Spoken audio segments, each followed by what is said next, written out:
Ball Gym. And because Donald Jackson was going to be the keynote speaker, over 500 calligraphers from around the world came to St. John's. And believe me, they did not come to St. John's because of St. John's. We're in the middle of nowhere. We are in Lake Wobegon.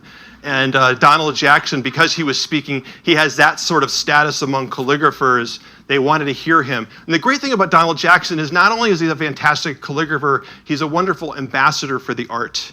And there's a physicality to this art that you sort of get when Donald talks about it. He sort of gets into these zones and he warms up for it, and he sort of is all in physically and spiritually and emotionally when he talks about and actually does calligraphy. And you sort of get a sense as he's up on that scaffolding in that picture talking to the sea of calligraphers. I've run into more calligraphers since then that said, oh yeah, I was there 1981 at St. John's. It's a little bit like Woodstock. And if as many people were there, we would have needed something much larger than that gym.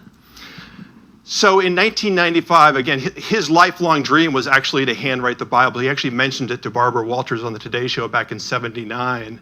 And there was a woman by the name of Jo White, who's considered the mother of the St. John's Bible, who unfortunately recently passed.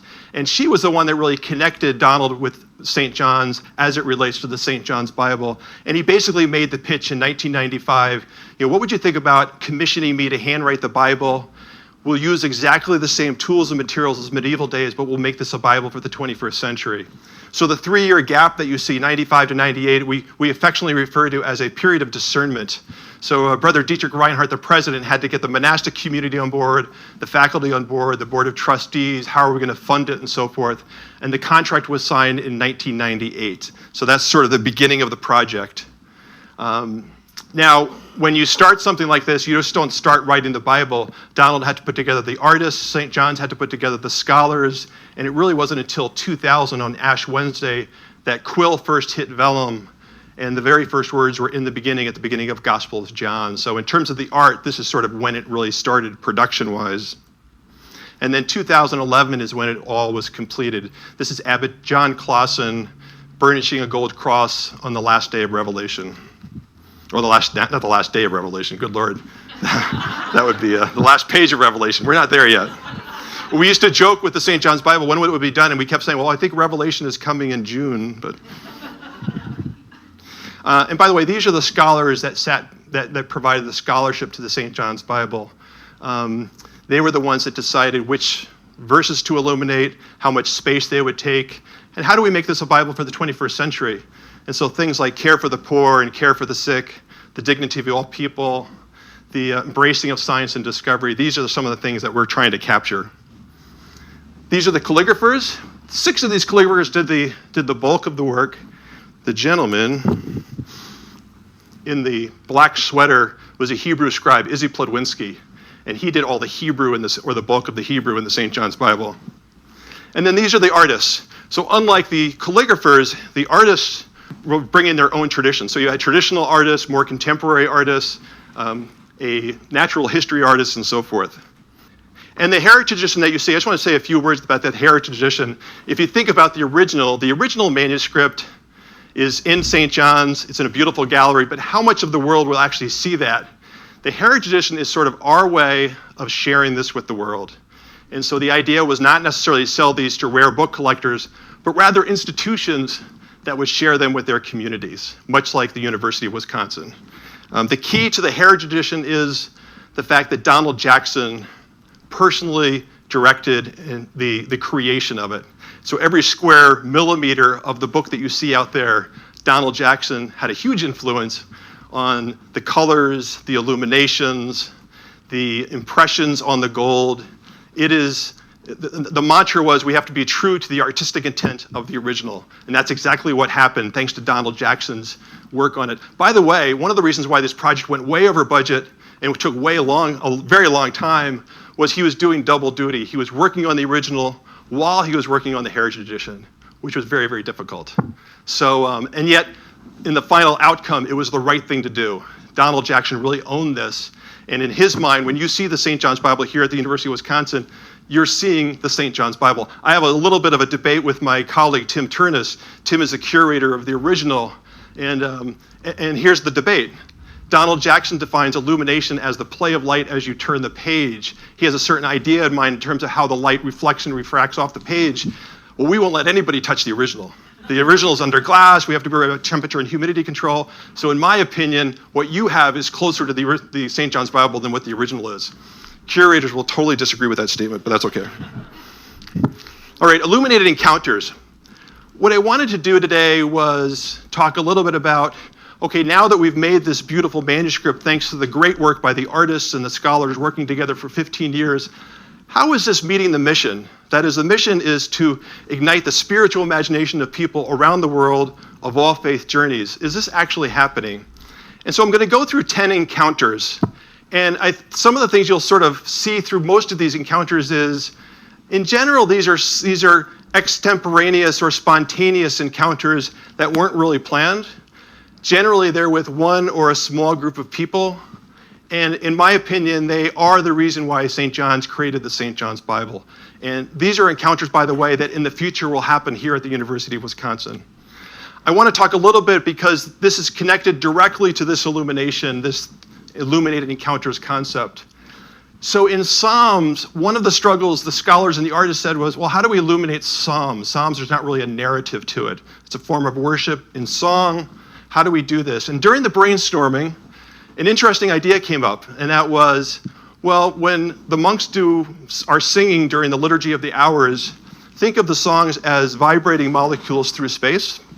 And by the way, there are other religious traditions out there that also use song. There's something about song and music that it's innate in being human beings. We like to compose it and we like to listen to it. And think of those molecules vibrating through space. And for sure, there's going to be times when these vibrations intersect in some way. And so is there something you can do with that, Donald? And so what Donald's idea was, okay, he recorded the monks singing up at St. John's, their songs, their psalms. He inputted the recording into a digital oscilloscope, and he outputted digital voice prints of the songs. And then he recorded a Jewish men's choir, an Islamic call for prayer, various musical traditions from Native Americans and Hindu and Buddhists and so forth. And you saw throughout the whole volume of Psalms, you will see all these digital voice prints and music prints intersecting.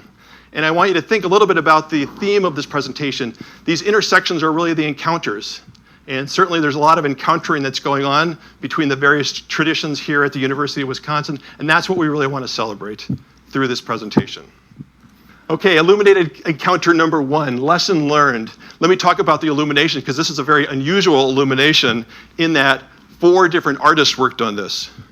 So you see the face of Moses, which was done by Aidan Hart, who's an icon artist.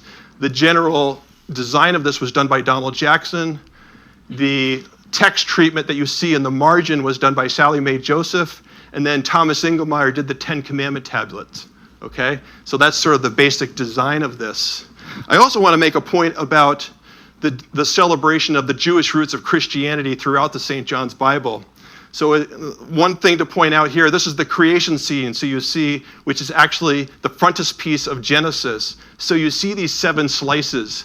You've got this explosion of light. You've got the Ganges Delta. It's a satellite image of the Ganges Delta. And then you see humans in the form of cave paintings in Africa and Australia and so forth.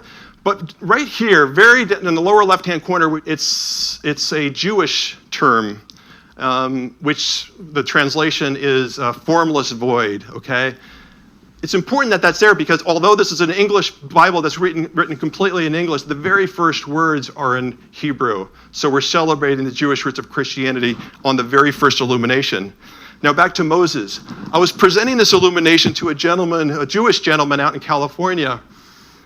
And as I was explaining this illumination, I made a rather flip remark. And I said that, the story of Moses always bothered me because, Moses goes through this huge ordeal. He extracts his people from Egypt. He gets them across the desert. Now it's finally time to go into the promised land. And kind of on a technicality. Apparently he didn't follow the instructions from God. And then he sort of took credit for the water that came out and quenched the thirst of his people. And because of that, God wouldn't let him go into the promised land. I said, yeah, I want the Hollywood ending. I want Moses to go into the promised land, roll credits, cut, and so forth. And while I was saying this guy's eyes were glazing over a little bit saying, well, let me just tell you how I'm taught in temple on this. And he goes, by the way, I love this illumination. And the reason I love it is because what we're taught in temple in the Jewish faith is that Moses is a parent figure. At some point, a parent has to let go. A parent has to, and he goes, I love the look on Moses' face in this illumination because that's what it says to me. It doesn't say he feels shorted by God or he's bitter about that whole rock thing, but it's more about he has to let go. What's going to happen to his people? And every parent who sends his kid here, University of Wisconsin, feels the same. I have 5 kids. I felt the same pain as did my wife each of those times. What's going to happen to them? They're out of your control. And that trepidation that you see in his face is something that's really profound. So hence, Illuminated Encounter number 1 is lessons learned. I've learned an awful lot, actually, from the audience that I present to. Illuminated Encounter number 2, classes in session. So just a couple words about these illuminations. This is the Garden of Eden scene and Adam and Eve. And the big idea between the scholars and the artists was celebrating what we know scientifically and from an anthropology standpoint. We believe that the cradle of humanity now is East Africa. They've figured that out by following the mitochondrial DNA, which we've all seen those maps in National Geographic and so forth, and the mitochondrial Eve. It's interesting, in Bibles, we tend to show the hierarchy through the male lineage, and yet biologically, it's the mitochondrial, which is passed down by the mother, sets where people came from. I won't go there in this presentation. But and the other point here, Father Eric Hollis, who I'll quote a lot in this presentation, he likes to make the joke that, well, being from Minnesota, we like to imagine that the Garden of Eden is somewhere in Norway, and hard to get other people on board on that, so let's put it in Africa. It's a lot more colorful. And then let's make the Adam and Eve not Northern Europeans. And so Father Eric Hollis was giving a presentation. Now, you all have heard the term about actors not wanting to work with children or animals. Father Eric Hollis, he was educated at Princeton and Yale. He's not really used to being around children or teaching, and he was asked by someone to present to a 3rd grade class. And he was like, oh my gosh, this is going to be horrible. And of course, they're super squirrely and they're barely listening to it. But what he tells the story of, though, is this, while they're all squirrely and moving in their seats, he put these images up, and there was this young African-American boy who all of a sudden just stopped what he was doing, and he looked at the illumination. And they had a conversation later. It was the first time he had really seen himself in a Bible.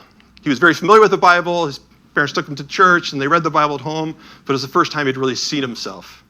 And it makes a real profound statement. We've had similar examples of that when we did an exhibit in the Mobile Art Museum, where the security people were saying where people were coming out of the museum with tears in their eyes because they've seen themselves. And so it really, I think, speaks to expanding, being more inclusive, and welcoming people from maybe who heretofore had not been part of this Bible. So that was Illuminated Encounter number 2. Number 3, on the road again. Again, let me talk about the illumination. This is actually a fairly classic, from an image standpoint, classic image of Paul. This was done by Aidan Hart. And you've got all these architectural styles from around the world. Some people have said that Paul actually traveled over 10,000 miles, which is an amazing amount of distance given how you're traveling back in biblical days. And I chose this illumination only because it's the only sort of travel theme I could find of the illuminations, which is tied to the next image. Okay, so picture this. You're Jim Triggs. You've got this huge case which holds a box, and inside the box is this volume of the St. John's Bible. And I was traveling through St. Louis at the time, and I have this huge case, and I have my luggage in my briefcase. It's actually a fair amount of work getting through airports with all this. And we have this special case that you check in as luggage, okay? So I get up to the Southwest counter, and there's this rather serious, to the point ticket agent who I'm working with, and she says, "What's in the box?" And I'm often asked that, and I said, "Well, it's a book." She goes, "A book? What kind of book?" And I said, "It's a Bible." And she very sternly looks at me and says, "Well, I have to see it." And I said, "You're kidding me." And she goes, "No, you have to." So there's this TSA lock. So I get the TSA lock, and I kind of open a little bit, show her the edge, like, "Let's see, it's a book." She goes, "No, I have to see it." I go, "Oh gosh, this is embarrassing." And I'm getting kind of red at the time because there's people behind me. So I kind of open it a little bit more, and she goes, "You have to open it up, sir." I go, "Okay." So I open it up, and then she goes, and I think it was the Matthew Illumination or something. So I've got the Matthew Illumination over the St. Louis airport. And she goes, turn another page. And I look up at her and she's got this great big smile. And I look back and there's like an arc of people around me.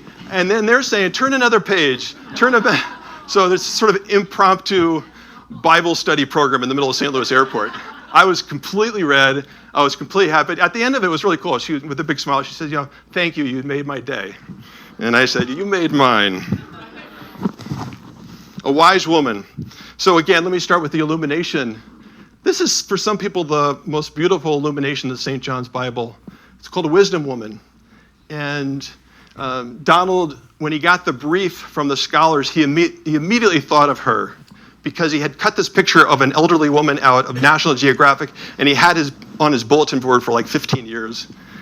And the brief from the scholars was something to the effect of, let's celebrate the beauty of wisdom in a countercultural way. So our culture today says, beauty is the perfect body of a young person, okay?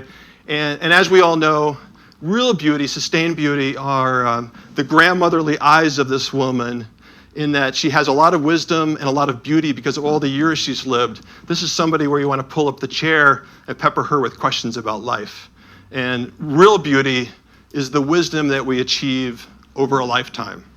And we had this illumination up at Pepperdine's lecture, Bible lecture series. So a little bit of background on Pepperdine. Pepperdine was founded by a Church of Christ member. If you're from the Church of Christ tradition, it's non-denominational. Your religion is centered on the Bible, so they know the Bible inside and out. And there was a woman that was looking at Wisdom Woman, and she was really enamored by it, in that she just thought it was beautiful. Spent like 10 or 15 minutes looking at it, and then she started reading the verses around it. And in the verses around it, the wisdom is written in the she pronoun. And she looked up at me and she goes, where is this in the Bible? And I said, I forgot to tell you, we're Catholic. Catholics have extra books. We call them the Deuterocanonical, Deutero being Greek for secondary. Protestants call it apocryphal, of questionable origin and so forth. And her Bible would not have this book of the Bible. In the Old Testament, on the upper right-hand corner, if it's been translated from the Hebrew, which is most of the Old Testament, we show it in Hebrew. And in this particular, this is the Wisdom of Solomon, also called the Book of Wisdom. We show it written in the Greek as sort of let people know what they're looking at. It was a good heads up for me to be better in tune with my audience. And she absolutely loved seeing this illumination and learning more about what a Catholic Bible is all about. I doubt she went home and bought a Catholic Bible, nor was I trying to evangelize her. That wasn't the point, but she loved the art. So it was a wonderful encounter for both of us. Illuminate counter number 5, a Bible blessing. So again, let me talk about the illumination. This is the Matthew frontispiece. It was the first illumination Donald did. And the direction from the scholars was, okay, celebrate the Jewish roots of Christianity. And he did it by showing a menorah, the structure of the family tree of Jesus in the shape of a menorah. Donald put Jesus at the top. Wherever you see gold, by the way, in the St. John's Bible, it's meant to represent the presence of the divine, the presence of God. And so you have Jesus here, and then you have all the relatives that connect Jesus to Abraham down here, and it's all in the shape of a menorah. A couple other things I want to point out here. If I go to the very bottom, the Bible tells us that Abraham was married to Sarah and also had relations with Hagar, which is actually written, everything else is written in English and Hebrew, and Hagar is written in English, Hebrew, and Arabic, because this is sort of the descendants of Islam. And so we celebrate that here, because it's in the Bible, in terms of Hagar and Ishmael written to the right. If you go further up, a couple things to point out. You see these arabesques. So when the Crusaders went to the Holy Lands and then came back home, they brought these arabesque designs that were actually incorporated into Western architecture and have been ever since. So it's interesting to see how when these cultures get together, how they influence each other. The other thing that was, I mentioned how Jesus is encased in gold, the presence of the divine. The scholars said, let's also celebrate both the divinity of Jesus and the humanity of Jesus. Well, the humanity of Jesus is this double helix DNA molecule that you'll see throughout this illumination. That's a way of us celebrating the humanity of Jesus. It's also a timestamp of sorts, in that, let's say 1,000 years from now, someone's looking at this. Well, this must have been created after the 1950s when the DNA molecule was discovered. So there's an awful lot of things like that in the St. John's Bible. I bring up all of that because it sort of all came together in a blessing that was done at Mayo Clinic. Mayo does not have any religious affiliation per se, but they have lots of chaplains from lots of denominations. And I thought it'd be fun to play you the blessing. I'm just going to do the first three, just to give you a sense for the acceptance across the three Abrahamic traditions. We have on this occasion, as on all joyous occasions in the Jewish tradition, a blessing which thanks God for allowing us to be at this moment. Baruch atah Adonai shehecheyanu v'kiyamanu v'higiyanu lazman hazeh. Blessed are you, Adonai our God, who has given us life, who has sustained us, and who has brought us to this most joyous moment. Amen. This text begins a new tradition. In the Hebrew, it was called the Bar, the divine word of God, the word that spoke and everything was created, the word that came out of the mouth of God and all came into being. In the Christian tradition, the Greek text, it's called the divine Logos, the word of God taking flesh through Jesus Christ. It is our hope and my blessing that this text, this Bible, will bring hope and healing and health to people who gather here to witness it. Amen. In the name of God, the most beneficent, the most merciful. In Arabic, Muslims say, Bismillahir Rahmanir Rahim. In the Quran, we are told that God created all of us from a single man and a single woman and divided us into nations and tribes so that we may know each other's. And this diversity of human race and human faith, what Muslims believe, was intended by God. If he wanted, he could have created all people believe in one thing, but he didn't. The purpose of that is so that we may know each other's, and he can test us with that. So at this moment today, in dedication of this Bible, that includes a variety of faith traditions and it includes a variety of cultural traditions, that is a testament of what God told us in the Quran, that he has created this diversity as a purpose. As Father said earlier, it seems out of order to bless the St. John's Bible, for indeed its magnificence blesses us. But I would offer these prayerful words. Gracious author of the truth, may the presence of the St. John's Bible in this house of healing and care serve as a connection, harmonizing story, body, spirit, and mind. And may it forever enhance the quest for promise, hope, and peace for those who work at this Mayo Clinic and for those who come here from near and far to be healed. Amen. Illuminating encounter number 6, Bishop Remy DeRue. Okay, here's the more progressive bishop I promised. First of all, the illumination. This is we title it "The Demands of Social Justice" by Suzanne Moore. This appears in Amos, in the fourth chapter of Amos. Amos was a prophet in the southern part of Israel. He moved to the northern part to preach. The northern part of Israel was very affluent. They were doing well strategically and military-wise, but there was a concern, especially on the part of Amos. The rich were getting richer and the poor were getting poorer, and they weren't taking care of their own. Certainly a very contemporary topic. And by the way, Amos got kicked out of northern Israel, got sent back into the south, and he's considered a literary prophet because the only way to reach the north was by writing out his prophecies and his teachings. The thing to point out on this illumination is the fact that they're much like creation. There are these 7 slices, but you can see they're all sort of askew. In other words, because they're not taking care of their own, because of their lack of social justice, everything is awry. And that's one of the sort of the interpretations of this illumination. I bring this up because Bishop Remy DeRue is a bishop in Victoria, British Columbia. He was made a bishop at the age of 38 by John Paul XXIII, who was the pope that started Vatican II. He could speak like 4 or 5 or 6 languages. And so he was very influential in North America among the North American bishops because he could read everything and translate everything. And he was very, very progressive in Victoria, British Columbia, in terms of pressing the Catholic Church to be looking out more for the care for the needy and so forth. This picture, by the way, was taken when he was about 92. He wanted to be at the canonization of John the 23rd.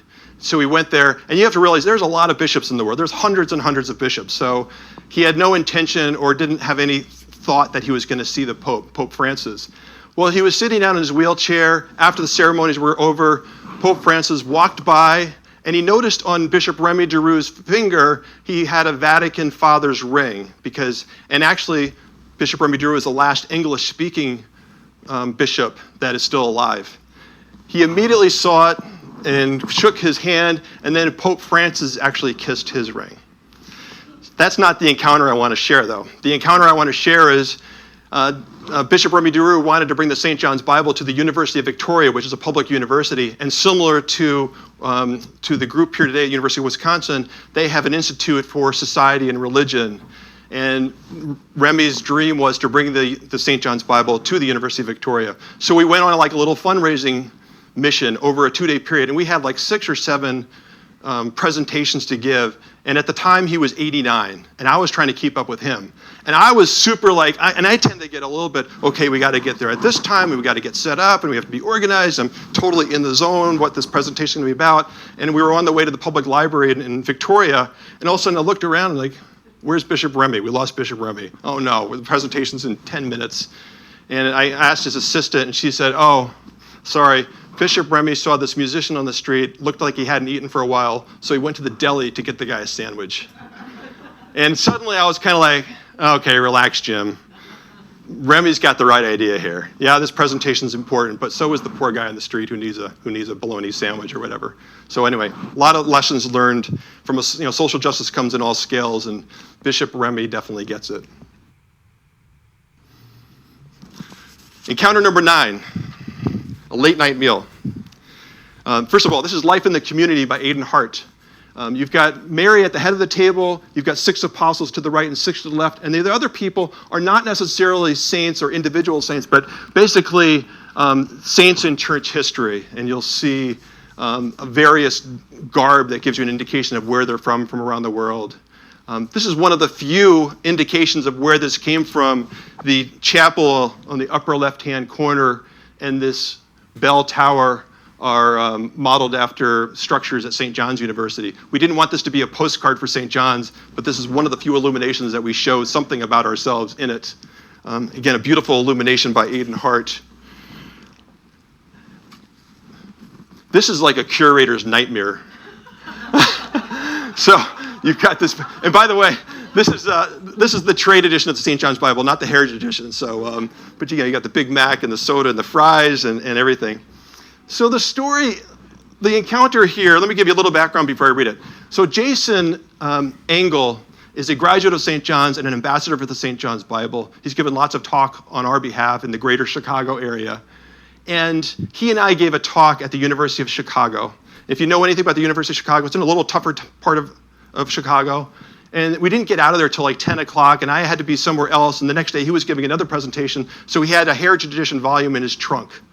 He was super hungry because we hadn't eaten since like 4 or 5. So he stops at a McDonald's, and he brings this little Bible that he likes to read when he eats by himself. So he brought that in with him, and he gets engaged by this homeless person that turns out to be a former addict who had found Christianity and wanted to talk to Jason. And Jason's just the kind of guy, I mean, I would have been like, don't talk to me because we're all a little insecure about situations like that. Jason's the kind of guy who says, yeah, come on, sit down with me and we'll talk. And he finds out not only was he very into his religion, but he had written beautiful poetry and had recited it, didn't read it, but recited it to Jason. And Jason was like enthralled by the poetry. And he couldn't resist. He said, do me a favor, clean up this table.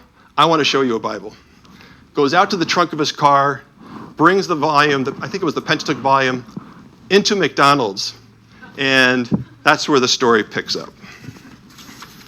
I've put the glasses on purely for drama effect. Actually, I need them. By the way, the homeless former addict, his name is Michael. So Michael started asking me all sorts of questions about the meaning of each illumination that we explored together. Soon an elderly woman joined us at the table where I was giving my impromptu presentation. While Michael turned pages, I asked her about herself, and she hesitated and said, well, I'm a widow, and I don't like to leave home much. Sometimes I come here to watch TV at night when all the kids are gone and it's quiet. But tonight I heard the most wonderful poetry from Michael, and now I get to see this amazing Bible. As I looked on and answered the questions, Michael and this elderly woman turned pages and read scripture to each other. Clearly, the staff could tell something strange was going on in this booth. First, one teen walked over and peeked shyly, then another, then all of them, a half dozen at least. They listened to Michael and the widow read from the Bible. Their manager came over, angry that their staff had left their posts at McDonald's and were standing around a table.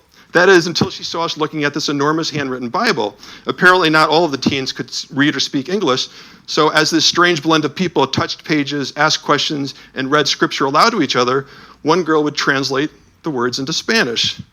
That's how the St. John's Bible shut down a McDonald's one night and transformed it into a church whose members included a homeless drug addict, a lonely widow, a bunch of immigrant children, a harried restaurant manager, and me. Our communion table had a McDonald's logo on it. We broke cheeseburgers together and drank diet soda. I know that Jesus was present in each face at that table. Jason's a great guy. By the way, at the time of this presentation, his wife was going through chemo and she's recovered and doing great, but you get a sense for how the faith keeps him going.